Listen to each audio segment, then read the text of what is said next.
El loro gris africano Alex conocía más de un centenar de palabras y las utilizaba para demostrar que sabía, por ejemplo, contar objetos y separarlos en categorías. Alex también hacía bromas y empleaba palabras para influir en el comportamiento de las personas que lo rodeaban. La Border Collie Chaser se ha aprendido los nombres de más de 1000 juguetes y entiende la gramática. Los delfines que viven en libertad se llaman unos a otros por su nombre. Los perros de las praderas disponen de un rico lenguaje para describir a los intrusos y lo utilizan para señalar el tamaño de los humanos, el color de su ropa o su pelo y cualquier objeto que lleven consigo. Los elefantes en cautiverio pueden expresarse con palabras humanas y los elefantes salvajes cuentan con una palabra para ser humano, que indica peligro. Los lenguajes de las ballenas, los pulpos, las abejas y muchas aves tienen su propia gramática. La langosta mantis se comunica usando colores y tiene 12 fotorreceptores, mientras que los humanos disponemos solo de 3. Los perros, a diferencia de sus primos salvajes, los lobos, pueden entender los gestos humanos y leer emociones en nuestro rostro. Los titíes se van turnando en la conversación y enseñan la misma destreza a sus crías.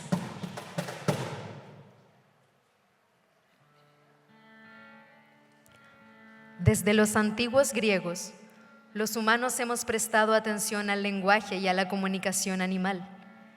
Pero la etología, el estudio científico de la conducta y la comunicación animal, recién despegó de veras alrededor de 1950 y en los últimos años se ha centrado cada vez más en el lenguaje animal. Las investigaciones más recientes demuestran que otros animales se comunican entre sí de una manera mucho más compleja de lo que anteriormente se pensaba. Pero a pesar de ello, poco se ha escrito sobre la relevancia de este descubrimiento para ellos y para nuestra comprensión del lenguaje. ¿Podemos llamar lenguaje a la comunicación de otros animales? ¿Podemos hablar con otros animales y en caso afirmativo, cómo? ¿Es especial el lenguaje humano o lo son todos? ¿Qué es el lenguaje al fin y al cabo? Si tienes suerte, puedes encontrar un animal que quiera hablar contigo. Si eres más afortunado todavía, conocerás uno que dedique tiempo y esfuerzo a conocerte. Según mi experiencia, la mayoría de ellos están bastante dispuestos a conversar. También son generosos a la hora de contarte cosas.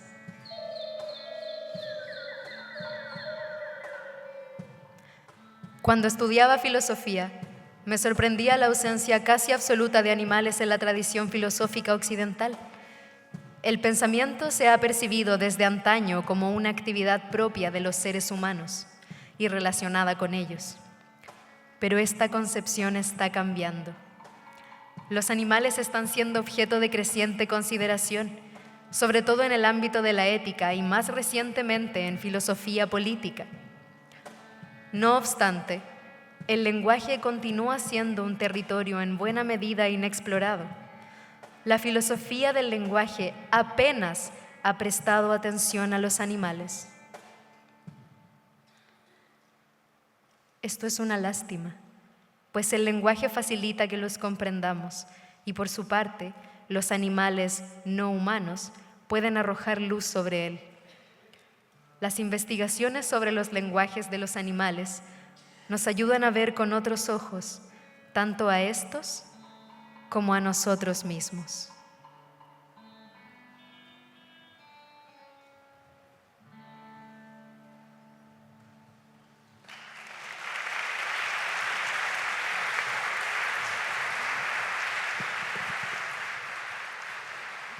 Muchas gracias por esa presentación, sobre todo a la persona que sabía hacer el sonido de los pajaritos con su propia boca.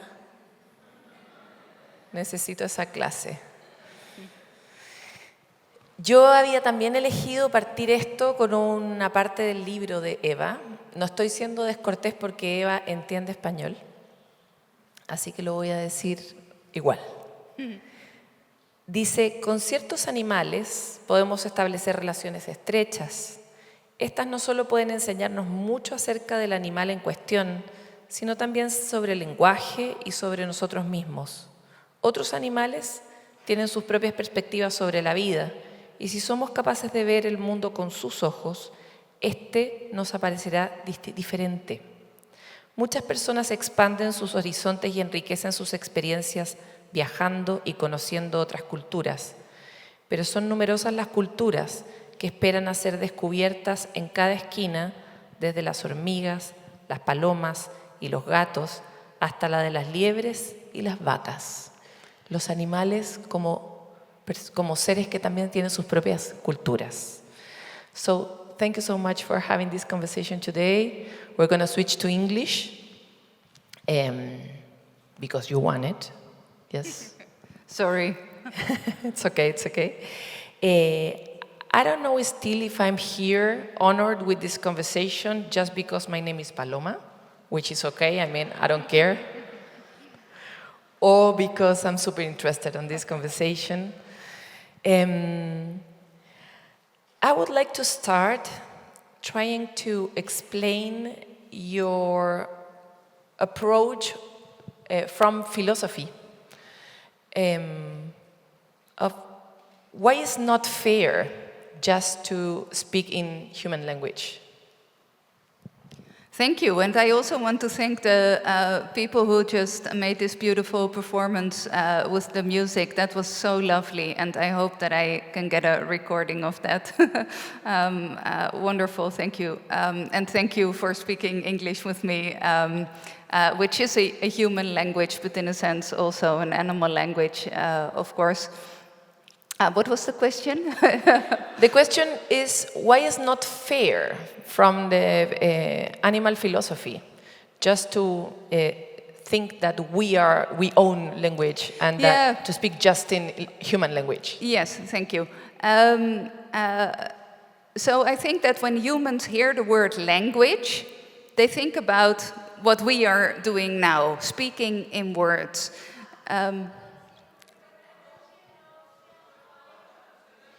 Tenemos un tema con la traducción, pero puedo repetir todos los chistes en español. Lo van a solucionar ahora. Is this ready? ¿No? ¿Sí? ¿Estamos? ¿Sigo? Ahora sí. Okay. Okay, my question was, why from the animal philosophy is not fair enough to speak just in human language, or why should we include different kind of languages? When humans think about language, they immediately think about human language. And this is how it has been defined in philosophy as well. So in the tradition of the philosophy of language, language is equated with human language. But in the past decades, there has been a lot of research showing that non-human animals also have their own species-specific languages, or at least complex forms of communication. I will come back to this concept language later. I will give you some examples.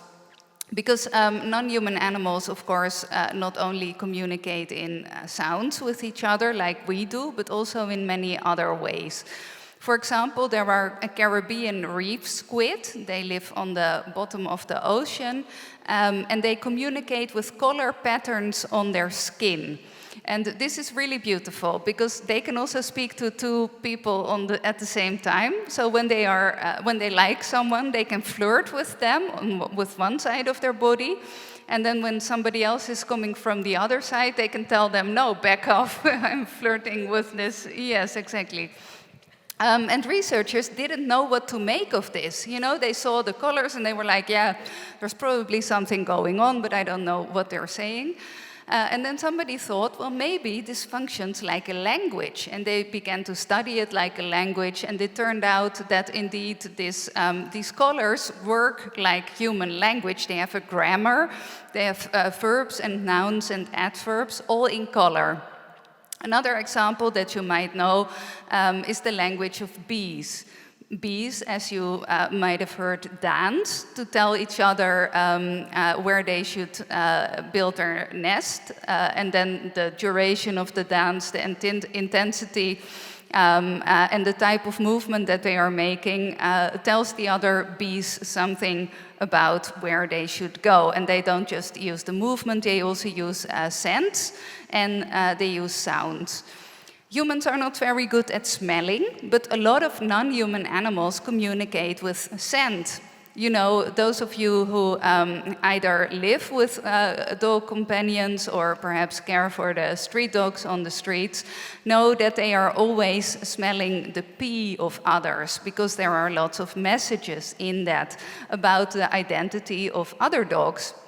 And they also like to smell their own pee as a kind of self-portrait. One of my dogs really loves that always. When she pees somewhere, we need to go back to that spot all the time. And there are many things, and humans tend to want to be the special species. And of course, we're special in some ways. We are the only ones who organize these kinds of gatherings. But other animals are special in their own species-specific ways. But the interesting thing is, when you look at language, that there are many parallels. For example, names. We already discussed this a bit in the afternoon, but I think it's important for our imagination to mention it.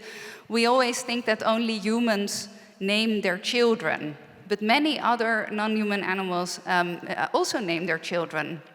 Dolphins, they call that signature whistles. Dolphins get a name from their parent, and they keep that throughout their lives, and they introduce themselves with their name when they swim into a new group.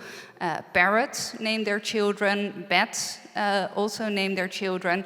And for many of these species, we didn't really know for a long time what they were saying. And bats are a very good example of this, because they communicate in sounds that we often really cannot hear. But with new technological developments, scientists are figuring out what these animals are saying to each other, which is problematic also in some ways. Maybe we can discuss this later. But it is telling us that a lot of these species that to our ears are not saying a lot are actually saying a lot to each other. And the thing is, of course, language is not just about transmitting sounds or something. It's a deeply social practice.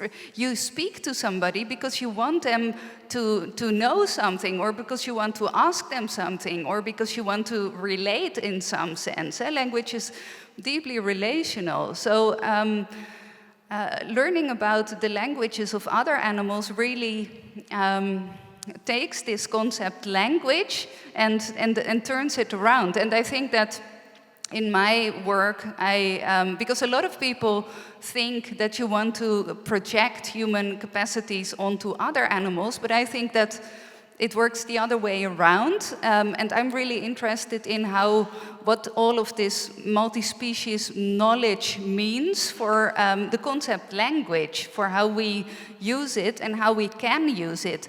Because we are beings in a world with many, many, many other beings, and we are now dominating them a lot, and we're ruining the planet for them, and that's just very, very wrong, and we need to change it. So, yeah. You answered so many questions that I have to finish this. No, that opens me more questions. And you describe a lot of things that maybe we already know, like that, for example, dogs shares information with their pee. But there are some more complex information about, for example, bees that is super interesting, that they also have democratic ways to solve problems, for example. Can you tell us that story? Yeah, animal democracy is a really interesting and funny topic. So for bees, Bees are very good at collective decision making. This is something that we as humans are not so good at. I mean, we're trying, yeah? And it's important that we try and keep trying. But for bees, when they need to find a new nest, they really send out different scouts to look for the place, and then the scouts come back and they dance for each other, and they collectively decide, oh, this is a better place than that. And then sometimes they send new scouts that also check it out and discuss with the rest of the group whether that's a good place. But bees are not the only non-human animals engaged in processes of democratic decision making. You have examples of voting in your book. Yes. For example, African wild dogs sneeze, and then the sneeze is a yes. So if they are discussing things, they will approve by sneezing. There are also African buffaloes in whose communities the females decide where they are going, and they do this by standing up and moving to the position that they want to go to, and then lying down again. And then if over, I think around 70% of them do that, they all agree, okay, we're going into that direction. And this is the kind of thing that humans didn't notice for a very long time, because first of all, why would women make the decisions in a certain society? So human researchers are not so eager to see that, but they also just didn't notice it. They thought, oh, they stand up, they're stretching, and then they're lying down again. Pigeons also engage in processes of democratic decision making when they are flying. I know from inside. Yes, you're doing that with all your pigeon pals. So yes, there are many ways in which other societies, because the thing is, we live in a world, when we think about society, we often think about the human society that we are part of. But other animals, of course, have their own societies. Some of them are very close to us, like the street dogs here in Valparaíso, or the pigeons. They also form their own communities. Some of them are further away, like the whales who live in the sea, or even insects that are just not so connected to us. And we also form societies with domesticated animals, like our companion animals, and perhaps also other domesticated animals, even though with most of them we don't really form societies, but we oppress them in our societies. And these relationships are really important to understand in order to know what is fair in living with them. I was trying to point the complexity of these behaviors, because humans, we need like more reasons to respect them, you know. But the more you research, or the more information you have from papers, the more surprise you get. And I would like also to ask you to share this knowledge about bats, because bats for us, especially in Chile, we don't share too much with them. And for example, in Australia, you live with bats like we live with pigeons, and you always look at them and they are like all together, like hanging backwards, like they are in this attitude. And in your book, you said that while they are doing that, they are in the middle of a gossip. Amazing, because they look like they are. What it's exactly what we do. We share, like we have like a mantita, you know, like a covering thing. We share a tea, and we speak about others, you know. How do we know that they are doing the same? Why do you put that in your book?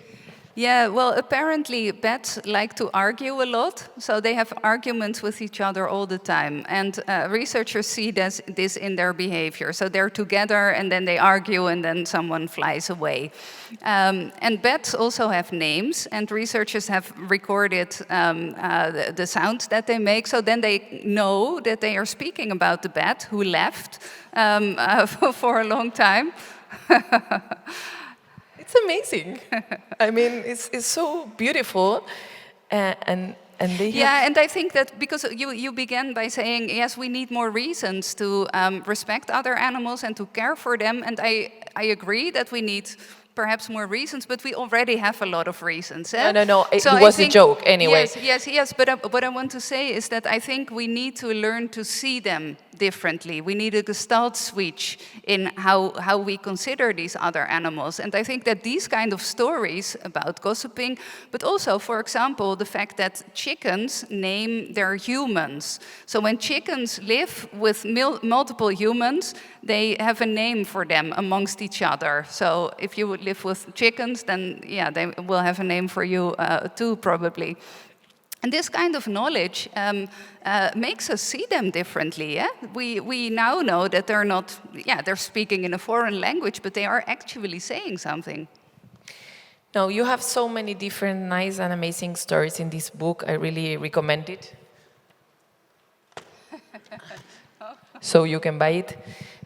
Because it's super interesting and starts slowly changing your point of view of everything you know until now. And we were talking before, and you said we are so bad with differences between us, between humans, and of course with animals. But it's so important to include differences and diversity to enrich our world. Can you speak about this and try to give us a philosophy perspectives about it? Yeah, I think that what I'm witnessing now in the Netherlands is that my country is becoming quite xenophobic and nationalist, and we used to be a quite tolerant country. And this is partly due to the influence of certain politicians that are normalizing a discourse that is really racist and against the other. It's also due to the influence of technological developments like social media. So humans are not really used to having difficult dialogues with each other anymore in public, and maybe also not in private. But I think that the public debate is really slowly eroding. And it's such an important skill in living with others to be able to speak about what is difficult and what is different, because we are all different in the end. And if we want to live in societies that are free and open, we need to be able to discuss this and to bridge this. And what I've learned from thinking a lot about the languages of non-human animals and also the political relationships that we have with them is that, in a sense, it's really the same question. We are all animals. In the end, we are all the same beings. We're all vulnerable.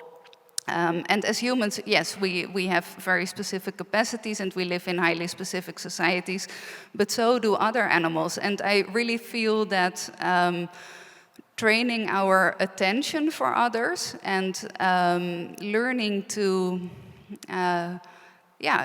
see them as our co-beings, be it human groups, be it non-human groups, is just a skill and a practice that we are not learning at the moment. And we have the capacity to learn it and to work on it. So I think that both from a human society perspective and from a multi-species perspective, we should do a lot more training in this regard.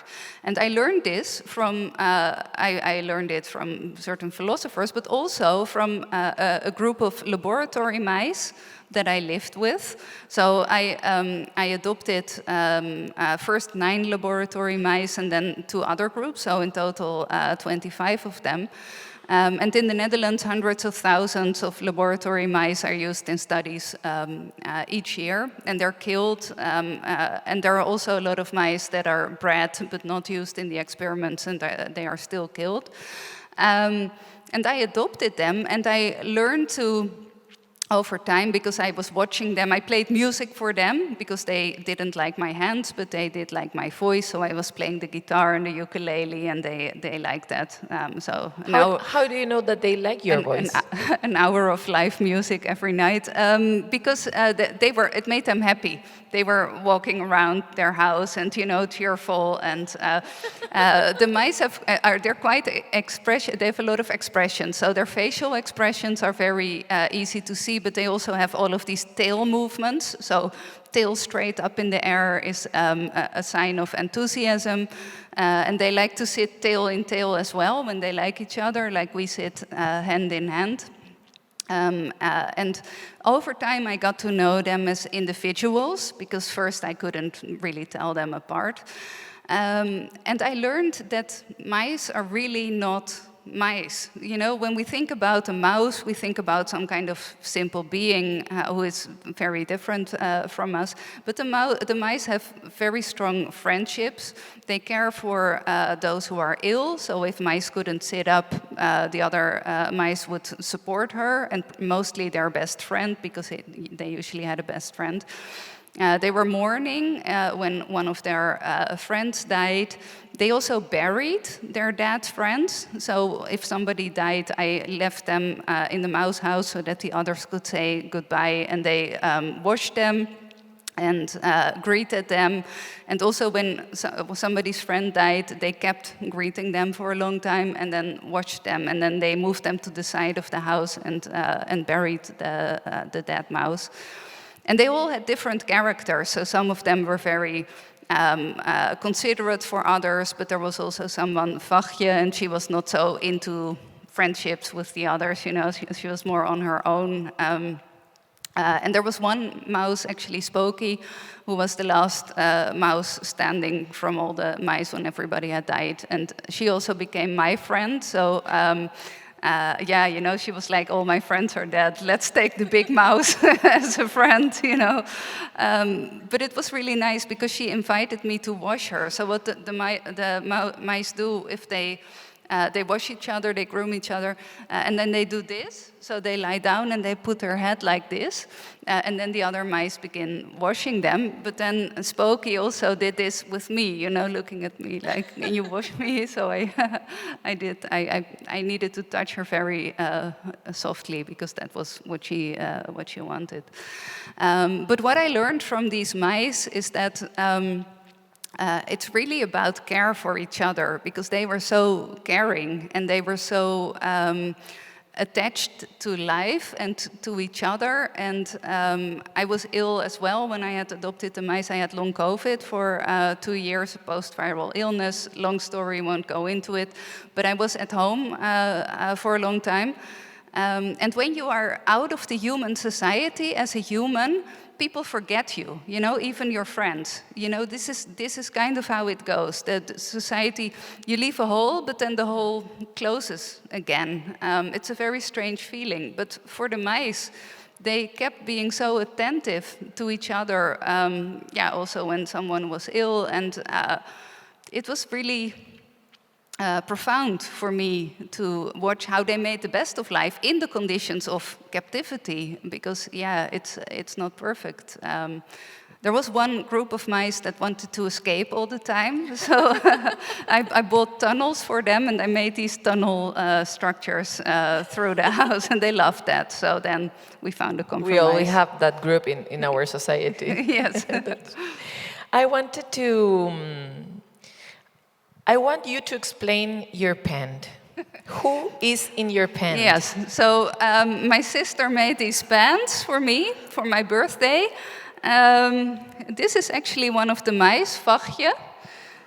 This is Oli. Oli is my Romanian street dog. He died 2 years ago, but he was a very good friend of mine. He was a very good diplomat, very much better than I am. You know, he was kind to everybody, and I'm always like, you know, walking like this. I don't want to talk to everybody, but he was like, yes, let's talk to everybody.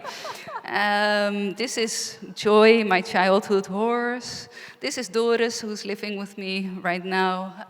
Yeah, so that's a It's like having. I have my explanation. animals here. They're much more human, but you have them in your pen. That's amazing. I really wanted you to explain how close is your relationship with your animals, because it's not just a moral approximation, like it's good to be good to animals. You really feel them, and as I could read, you feel them since you were a child. And I already make this question before, but I want to repeat it, because when you were a child, you feel these communications with them, that it was real. But then this new science world appears with a lot of papers that is, they are giving us all the time new information about how animals communicate and they have relation and caring relation, not just mice, also octopus, also whales, and so on. And pigs and cows and the animals that humans eat daily, yeah. So how did you feel the first time you started reading this research, and how has this new moment of science impact your work? Yeah, I think that, like I explained already before, when I grew up, I had a lot of animals who were my friends, and they were very influential in a sense, because they taught me about love and fairness, and a lot of children experience this because they are not socialized into our society of anthropocentrism yet. So there's also research about this showing that human children are not born to be speciesist, to discriminate on the basis of species. They view other animals as their fellow beings, but then when they grow up, they're socialized out of that. And I was never fully socialized out of that. When I began to study philosophy, I soon noticed that philosophy is really humans thinking about humans. And even more specifically, when it's the history of philosophy, it's mostly men thinking about men. And I'd studied at the art school before that, and that was much more feminist. So it was also a bit of a weird world to enter. But at the same time, my father kept sending me these newspaper clippings from studies about animals doing things, like, for example, crows solving puzzles, because crows are, as you know, very smart, and they can, when they want something from the water, they know that they need to drop things in it, like little stones, so that the water goes up and they can get their treat out of the water. These kinds of studies, he would send me these. And this led to a strange paradox, where I was at the university really in this kind of human language game, where everybody found it completely normal that we were only discussing humans, even though humans are only a minority, of course, on the planet. And at the same time, my father was sending me all of these stories that, and this was piling up. And at a certain point, I was like, oh, I should write a book about animal languages. I always have visions about my books, which is great.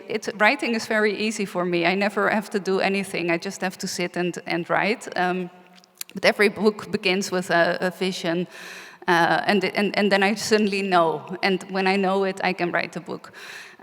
But yeah, for this book, so I was like, I should write a book about animal languages. And I took all of these studies that my father had sent me as a starting point, and then I began to do research, and I found more and more and more and more and more.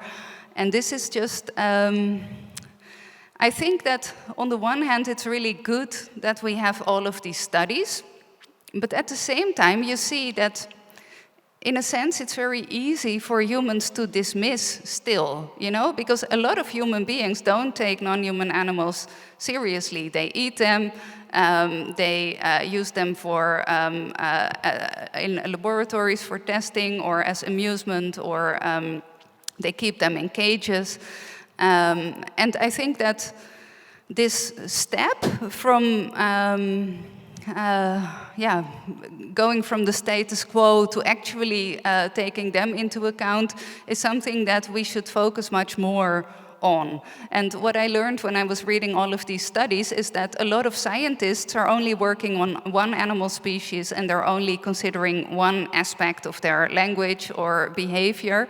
And this sort of keeps it in a safe territory, because humans will read about this study and then they will forget it again. But when you combine all of these studies, you really come to a different picture of the world. And at least for me, doing this kind of research has profoundly changed how I view the world around me, how I view when I walk onto the streets here, how I view the communities of non-human animals who live here, the seagulls, near the ocean, the pigeons, the dogs, but also the insects and everybody who's trying to make a life for themselves. So I think that we need more reflection on what this kind of research actually means, and I also think that we need more policies and institutional change to guide our behavior in the right direction as humans.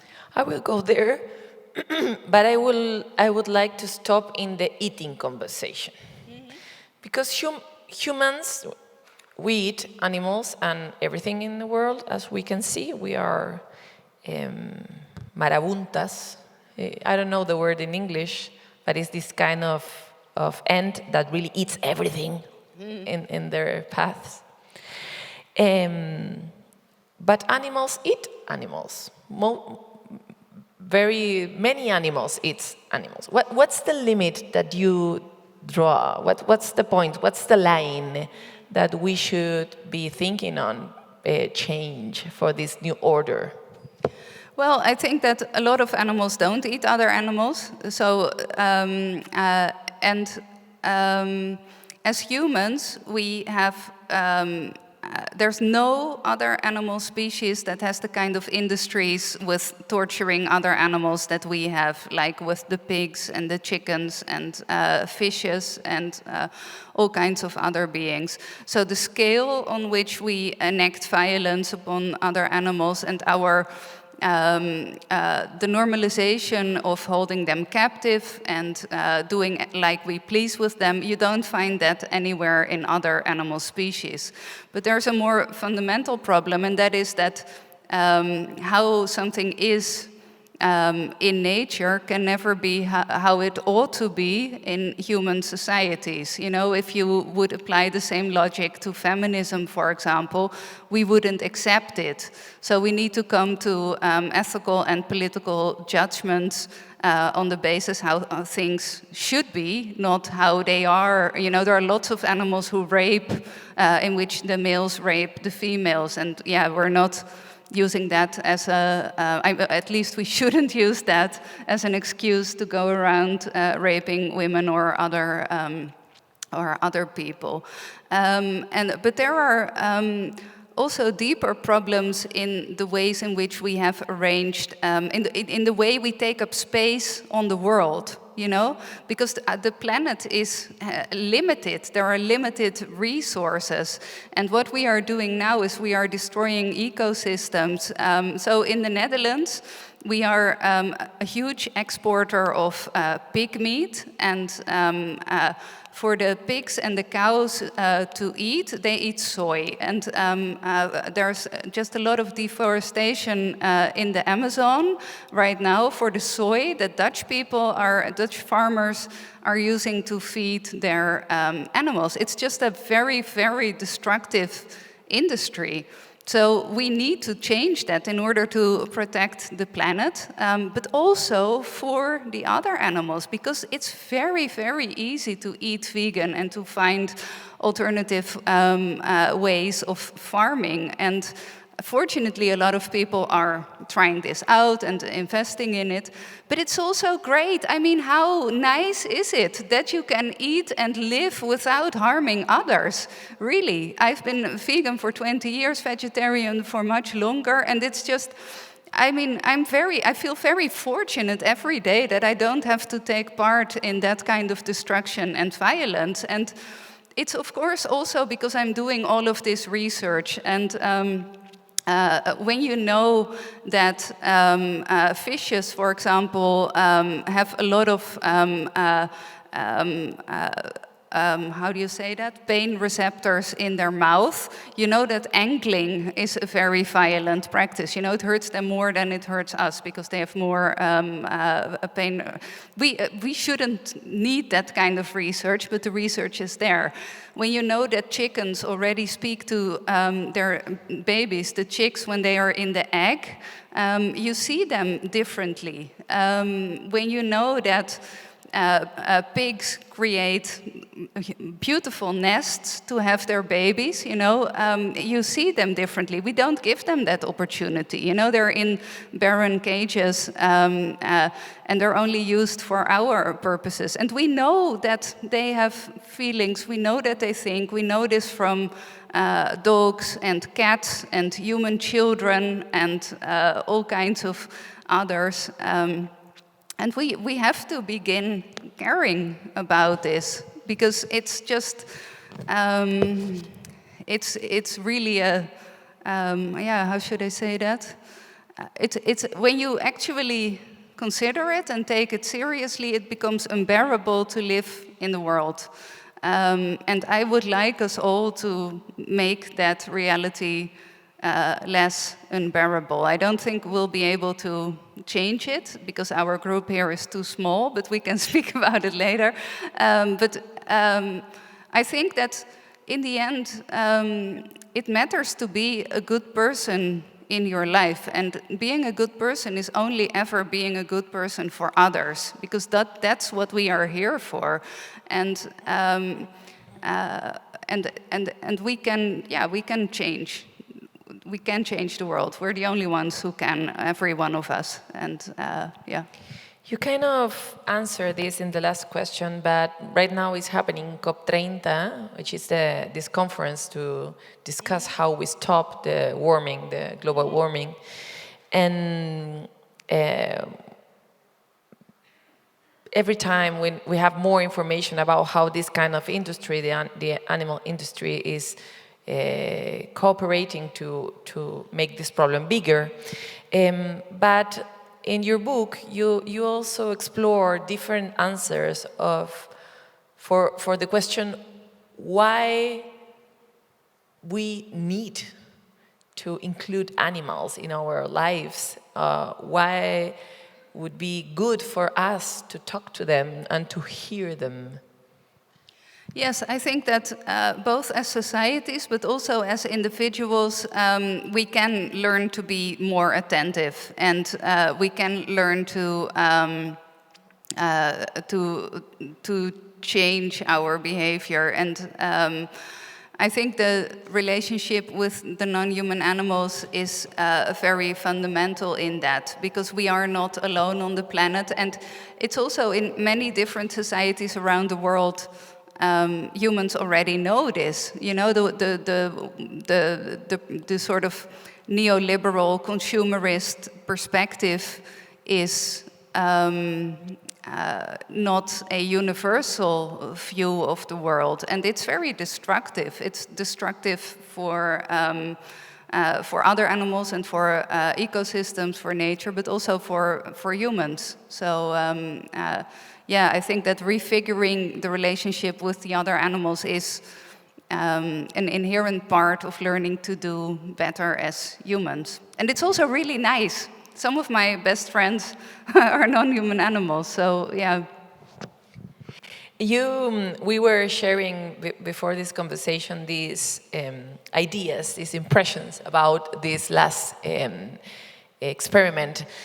I don't know if you know, but this year with artificial intelligence, a group of scientists understood what kind of communication the whales had, and they designed a message in the whale language, and they tried to give them a message, and that message was received and also answered.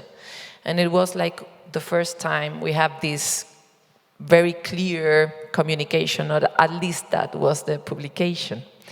So I would like to know, what do you think about this kind of experiments, and if you think that the artificial intelligence era opens or close an opportunity for this, I don't know the word in English, cohabitar, this, to share this planet. Yeah, I think that it depends a lot on how we ask this question and in what kind of context we do it. Because I get a lot of interview requests about this, and then journalists ask me, oh, will we finally be able to understand what other animals say? And then I always say, well, first of all, we already know what they are saying. We know most of what they are saying. You know, language is not simply speaking in human words or translating what they are communicating to human words.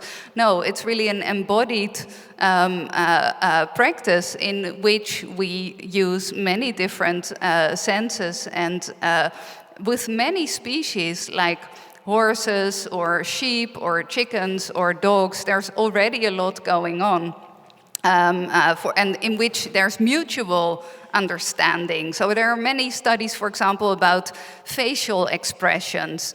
There are studies about horses who are shown photographs of humans, and then in one photograph the human is friendly, and in one photograph they're angry. And when the horse meets the human later, and it's the angry human, they will be careful around them, even though they might be smiling at that point, but they're like, oh, I saw a photo of you being angry, so I will be a bit careful around you. Sheep recognize human faces from photographs even after 7 years. And these are just some weird little snippets of studies, but it shows that there's already a lot of mutual engagement and interaction and understanding going on. And I think that it's also problematic to then ask them to speak in human language. So with the whales, that's not the case, but you find a lot with cats and dogs who are being used, or who are being taught to use these sets of buttons with different messages underneath them. For example, dogs can then press the button, I want to go outside, or I want to eat a cookie. But then if you know your dog, you already know how they say, I want to go outside and I want to have a cookie. So I think that for humans, there's a chance of it making us more stupid, less attentive towards them, and also just, again, forcing them to speak in human language. Of course, there are communities that we don't really understand well. I gave some examples of this, the bats, for example, or the Caribbean reef squid, or the whales. And then, of course, there will be encounters and situations in which it's important to speak to them. For example, when there are dangers for them in a certain area, we could warn them. But what you find now is that AI is strongly biased towards certain groups. Some colleagues of mine at the University of Amsterdam are doing research in this, because AI tends to replicate human stereotypes, biased knowledge, and so on. And as we know, we live in a really speciesist society, so we can't.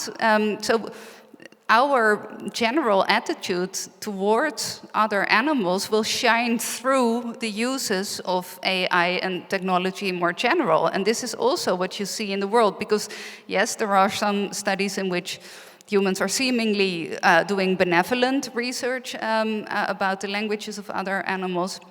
But mostly humans use technology to increase their dominance over other animals in farming practices, hunting practices, and so on. So up until now, technological development hasn't really been good for other animals. So we need to learn how to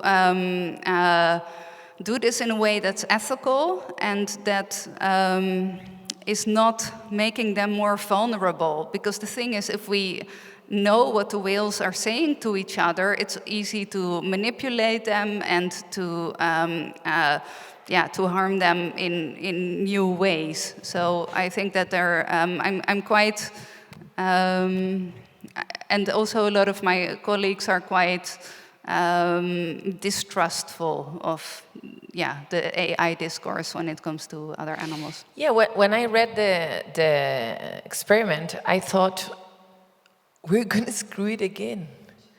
I mean, again, because what are we going to say to whales? Like, no, you shouldn't go to the Arctic. You should stay here in the Caribbean. I don't know. Are we going... I am very worried about how are we going to change all their knowledge or their conducts or their behavior because of this communication. Yeah, but also very basically, why do we want to know what other animals are saying if we are not willing to listen to them? Because we know what animals are saying when they go into the slaughterhouse, and we know what they are saying when we are capturing them for our benefit. You know, they don't want that. So I think that maybe first we should begin listening to other animals before we begin deciphering their languages more and more. We don't have much more time. Now the questions. 5 minutes for the questions, okay, para que se vayan preparando. I would like to know, how do you think we can really listen to them? Because maybe I had this conversation with you because I have Elena, she lives with me, she's a dog, and she has this behavior that I think she's trying to do one kind of thing, like she needs me to hug them and whatever. And she asked in a very expressive way, but how do I trust my interpretation, and how do we know that we are really listening what they are trying to say? And that's why, or maybe that's the point where science arrives, and we think, well, we can trust science, not me, not myself, not my perception. What do you think about it? I think we need different kinds of knowledge to get a better understanding of this, because one of the problems now is that all the knowledge that we have about other animals most of the knowledge comes from conditions that are not ideal for them. So what you see is that some people are now doing research in animal sanctuaries, so places where where, for example, farmed animals are rescued, or those who escaped from the slaughterhouse can live. And they're really making an effort of creating the conditions under which they can fully express themselves. And they're also seen as political members of the society and even the government of the community.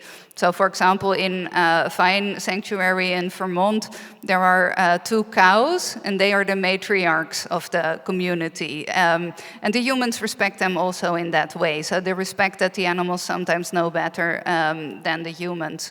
But I think in your case, in the sort of personal, individual case, yes, listen, take time to listen, reflect, what could this behavior be? Is it this, is it that? Speak with others. There are experts. I'm not specifically referring to dog trainers because there's also a problematic discourse in that. But yes, there are people who know a lot about dogs. There's science, there are books that you can read. But I think that on a personal level, we manage to be quite attentive, and we really want to because we care a lot about those who are in our vicinity. But I think that as societies, we have a lot of learning to do. And this idea that non-human animals are silent, that they are mute, has given us, has legitimated the fact that we don't need to consult them or not take them into account. So I think that on the level of politics and society, we need to think a lot more about how to integrate practices of listening to other animals, but also to humans in institutions, policies, and so on. And this is sometimes really actual listening with our ears and looking and sensing, but also more metaphorical listening. So taking the time and space to process what others are saying, what they maybe are saying. There's an accordionist and a composer called Pauline Oliveros who wrote about deep listening, and she wrote that listening is really at the basis of formulating your judgment. So I think that in our societies a lot of emphasis is on speaking, and I've also been speaking a lot to you tonight, so I've been doing that. But listening is of course just as important in having a conversation. So I think we need to integrate that a lot more in our practices, and I think that we should see it as a practice of co-learning with the other animals, in which they learn more about us and we learn more about them, instead of something that we need to figure out and then know once and for all. Because I think that it's the same with humans. You don't figure it out and know it once and for all. In all kinds of relationships, personal ones, political ones, it's the constant dialogue, and ideally learning how to have better dialogues with one another. My last question before your questions is, how do you imagine a world where animals can have a political voice in this society? Well, one of the things that I just discussed, like in Vine Sanctuary, I think that these are very good models for thinking about doing local forms of politics together with non-human animals. I wrote a little book called Multi-Species Assemblies, which came out earlier this year, in which I write about this question quite specifically and describe a model of assembly, so a coming together of humans and other animals, in which different beings can speak for themselves and other beings are represented. Children, I think, should also have more room in politics to speak for themselves, because they often have very good ideas about how the world should look. There's a lot of research about plants that we should also take seriously, especially those concerned with more than human politics, because I think that there's more to plants than we long thought. Same with fungi. And natural entities should also be represented in these kinds of assemblies. So yes, if you're interested in that, that's I am the fungi activist today. Questions? No sé qué tiene el micrófono. Hola, muchas gracias por todas las ideas compartidas. Mi nombre es Silvana, vivo en Valparaíso, acá. Vivo en Valparaíso. Quiero preguntarte si tú tienes acercamientos sobre los pueblos originarios, cómo los pueblos, por ejemplo, del territorio chileno tenían esa relación mucho más integradora con los animales. Por ejemplo, el pueblo mapuche tiene un concepto que se llama Ichofil Mongen, todas las vidas sin excepción. Eso quiere decir que el pueblo mapuche entendía que efectivamente los seres humanos estábamos en una red que integraba a todas las vidas que podemos observar, plantas, animales, minerales, pero también otras dimensiones, otras entidades en las que también podemos dialogar. Y ahí, por ejemplo, entraban en trance y podían comunicarse con esas entidades. Pero sí, los pueblos originarios en nuestros territorios sí se comunicaban con los animales. ¿En qué momento pasó, ¿no?, que olvidamos esos saberes? Olvidamos ese lenguaje y tuve la oportunidad de hablar con una lamien, una hermana mapuche, y ella me contestó que podemos recuperar ese conocimiento a través de la contemplación, es decir, observar el ciclo natural de la naturaleza y ella se va a ir revelando en forma paulatina. Gracias. Eso, muchas gracias. Yeah, Un poquito thank más you. cortas porque hay varias preguntas, ¿ya? Thank you. I'm really glad that you mentioned this. We spoke about this earlier also because when I say humans, I don't want to make it seem as if it's all humans that are engaging with other animals in a certain way. So yes, the First Nations people here and in general different indigenous societies around the world often have much more holistic views and different cosmologies that do take seriously the more than human beings. And I think, and in my own life and also for my work, I've learned a lot from these communities. Also, Eastern philosophies like Taoism have completely different ontologies than the Western ones. So you are completely right. There is already this knowledge. And this is not only relevant for dealing with the other beings, but also saving the planet, you know, and saving that for all of us. So thank you for your comment, and I agree with what you're saying. Thank you. Sí. Well, hey there.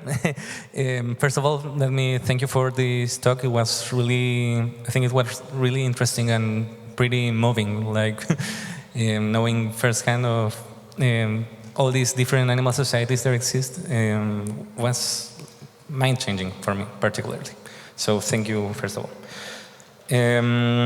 Well, I'd like to put an example of something that happened quite recently, a few years ago, regarding humanization of animals and not a real respect as others and as their sole thing. In this case of a girl that had a fennec fox as a pet and gave her a vegan diet, and the fox ended up suffering from malnutrition and stuff because she was treated as a human child more than a fox or a wild animal, as it is. Well, you already stated something of a new society where we can take accountance of animals, respect more animals, and I wanted to ask you, like, in the short term, which policies do you think humanity as a whole, or at least our Western society, should take to take accountability to respect these animals, to have a real relationship? Which steps do you think we should take as a species? So the question is, which steps should we take as societies, as humanity, to come to a more respectful relationship? Yeah, I think this is such an important question and one that a lot of people are trying to figure out. I think there's not one question, not one answer. I think we need to do multiple things. So one answer is look at other societies who are already living differently, have done that for a very long time, and have the embodied knowledge and the practices to make it happen. The second thing is end the destruction, the power of the big companies. So in the Netherlands, all decision-making about nature and the climate crisis is measured against economic interests. So there's always this kind of influence of finance, of big companies on political decision-making. And this is really problematic because right now we are doing okay, but the younger people in the Netherlands, they will have big problems. We live under sea level, so we will actually have problems in terms of the climate crisis in the coming decades. You know, the country will change shape. But we need to limit the power of companies, and we also need to limit the power of companies, I think, on the public debate. That's a separate discussion to be had. But in terms of humans being able to speak to each other and to have democratic conversations, we need proper political decision making and change on that level. Then we need experiments with non-human animals to find out how they want to engage with us, because I think that a lot of animals will want to leave human societies. Think, for example, of horses, cows, pigs. You know, they will want to live in their own societies, and we should ask them about this. Maybe some will want to remain, or maybe some will live close to us but not in the same household, like dogs or cats, and maybe other animals will come closer once we stop harming them and hunting them. But we have to try that out. So we have to end the captivity and the abuse, and then try out what happens. These are all very utopian views. So this is the long-term project that we should be engaging in. But there are also short-term projects that we can engage in. For example, educational projects for adults, but also for children. Art projects aimed at fostering awareness and creating new narratives. Documentaries, journalism.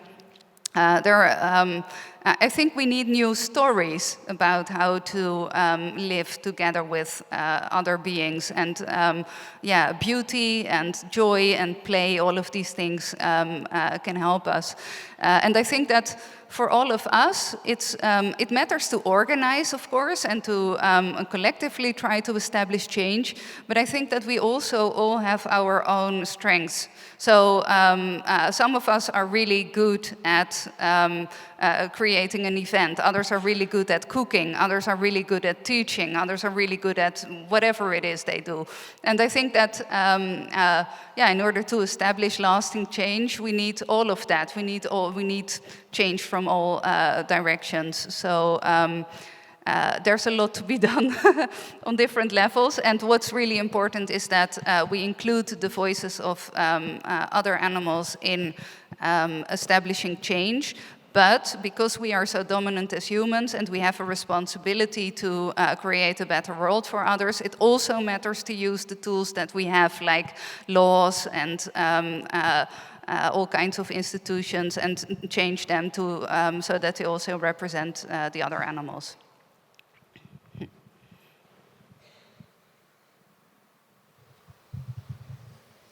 Buenas tardes. Una descripción etnográfica de un pueblo austral chileno que fue desgraciadamente que desapareció por un genocidio describe la costumbre del chamán de una vez al año ir a dialogar con la ballena azul acerca de temas que les eran inherentemente importantes para ambos. ¿Conoce usted algunos ejemplos similares? That's a beautiful story. I think that there are other stories from the perspective of other communities, but I'm looking for similar stories and other narratives, and none of them really come to mind right now. So I think that in the mythologies and also histories of many, many cultures, we find a sort of recognition of animal wisdom. For example, in Taoism, in the Jiangqi, there are lots of examples of stories in which humans can learn from other animals, but also other natural beings like water or the river or the sea. And I think in the history of Europe, in the Nordic mythology, and also the Icelandic mythology, there are also lots of stories of humans learning from other animals. But I don't know equivalents to the practice that you describe, and I would like to know more about that. Thank you. Había una ahí en la cuarta fila. Hombre de camisa verde. Gracias porque ha sido fascinante. Nosotros usamos el lenguaje para transmitir información, para transmitir peligros, para transmitir oportunidades, para comunicar emociones, pero también sobre el lenguaje se monta el pensamiento abstracto y particularmente la idea de futuro. Dentro de tu trabajo, ¿has encontrado indicios de pensamiento sobre futuro? No futuro inmediato, sino más remoto. Thank you. There's a Dutch colleague who actually wrote a book about this, animals with plans for the future. So there are also studies, famous studies are, for example, birds who hide nuts for the winter. So they will hide them in different places and then come back to them maybe months later. And they also hide them so that they take into account the fact that others won't be able to find them. So they're also thinking for the other birds who might want to steal their nuts and incorporating that in where they hide them. I know that there's, especially when it comes to non-human primates, like I'm thinking of the gorilla Michael, there's quite a lot of understanding about how they perceive their identity over time and how they make future plans, but are also able to discuss things that happened a long time ago. So they have what is called episodic memory, and I don't know if there's research about that into other animals as well. And this is one of the things that I didn't mention before, but that is really relevant in thinking about the languages of other animals and also their other mental capacities. And that is that with most species we know very, very little.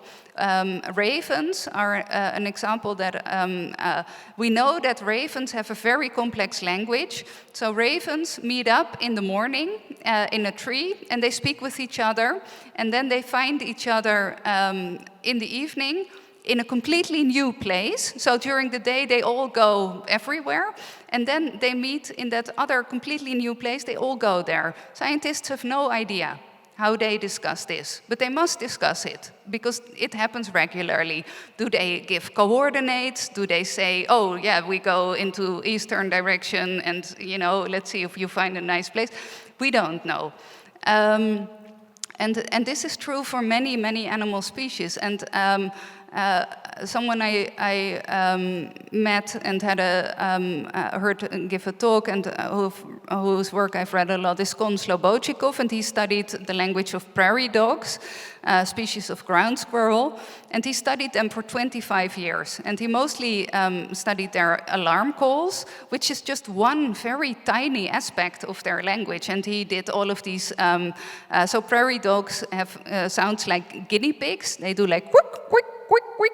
But with these sounds, they say a lot. So when there's a human entering their territory, they tell each other it's a human, if they know this person, or if it's a new person, if he's tall or short, the color of their hair, the color of their t-shirt, if they're carrying something like a gun or an umbrella. And also when there was somebody shooting a gun, the next time this person will come, they will say to each other, watch out, this person had a gun last time. But, and this is fun, so I'm mentioning it, but it's a bit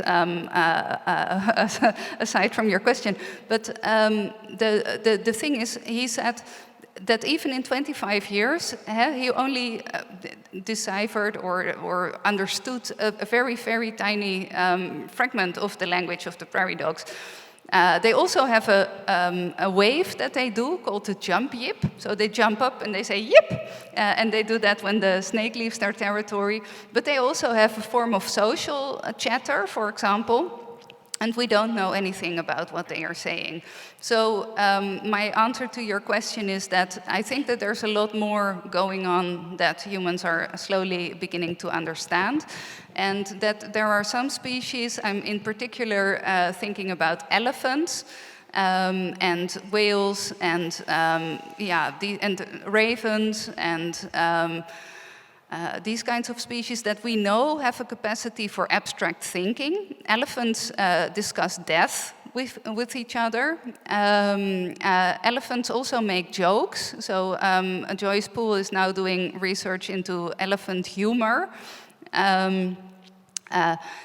But it's an open question, and for many species, because we simply don't know about the levels of their abstract thinking. And it's the same with much of the whale languages, because we know that they have these songs that they sometimes use for years in their own communities, but with other species, songs travel between communities. That's then a whale hit song that travels over the summer, for example. But we don't know what they are precisely saying. Maybe there are epic poems, stories that they've been telling about their own history. I'm fantasizing, I don't know. But I also don't want to rule it out. But yes, some species are capable of forms of abstract thought. And many other species are maybe not. But still, dogs, for example, can also have forms of meta-communication in play, because in play they use communication that they would normally use with another meaning, like fighting or a sexual movement, but in play they use it in a play sense. So scientists see this as a form of meta-communication or reflection on communication. So it's also asking us to be creative about how these concepts work in other species. Anyway, important and interesting topic, but yeah. Muchas gracias a todos. Parece que se acabaron los tiempos de las preguntas. I want to thank you for this conversation. For our own convenience, would be good to hear animals, it looks like. Ella dice y termina su libro con claro que hablan, el problema es que no estamos escuchando. Muchas gracias. Thank you. Gracias. Thank you as well.